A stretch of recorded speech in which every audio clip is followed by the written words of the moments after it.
तो इस एक्सप्लेनर में पावर के 35वें नियम की बात करेंगे, सही टाइमिंग का जादू।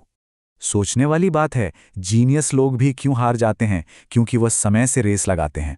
जल्दबाज इंसान हमेशा पैनिक करता है, लेकिन असली मास्टर वो चुपचाप पीछे खड़े रहकर इंतजार करता है।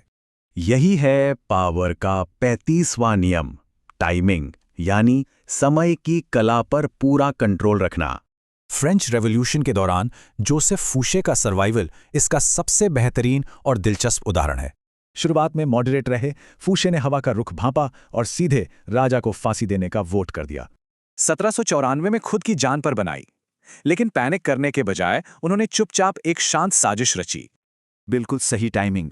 साथियों ने ऐसा वार किया कि फूशे बच गए और रोबेस्पियर खुद फांसी चढ़ गया।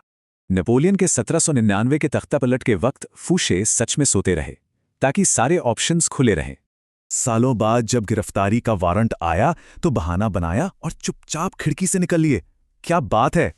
फूशे लॉन्ग टाइम की वजह से बचे, यानी डिफेंसिव खेलना, इमोशंस कंट्रोल करना और सही मौके का वेट करना। फिर आता है फोर्स टाइम, विरोधियों को अटकाकर या जल्दबाजी करवाकर उनकी लय बिगाड़ देना। और आखिर में एंड टाइम, जैसे ही सही मौका मिले बिना झिझक अपनी पूरी ताकत से प्रहार करना। अब दिलचस्प बात यह है कि यह सब आज के कॉलेज या ऑफिस पॉलिटिक्स में कैसे काम आता है।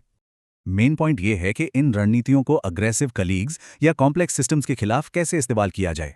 किसी पैसिव अग्रेसिव कलीग से पाला पड़े तो अचानक रिएक्ट मत कीजिए, ये तो उनके टाइमलाइन का हिस्सा है।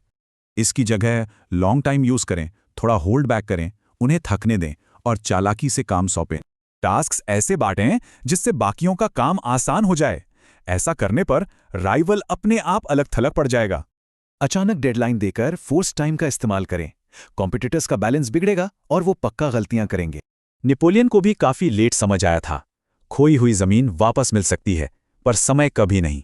ये पूरी स्ट्रैटेजी एक कमाल के रूपक में बदलती है, एक शांत और धैर्यवान बाज लॉन्ग टाइम यूज करके आसमान में चक्कर काटता है और फिर एंड टाइम के साथ अचानक झपटता है। तो अंत में एक सवाल है, क्या आज का इंसान घड़ी को कंट्रोल करता है या घड़ी उसे?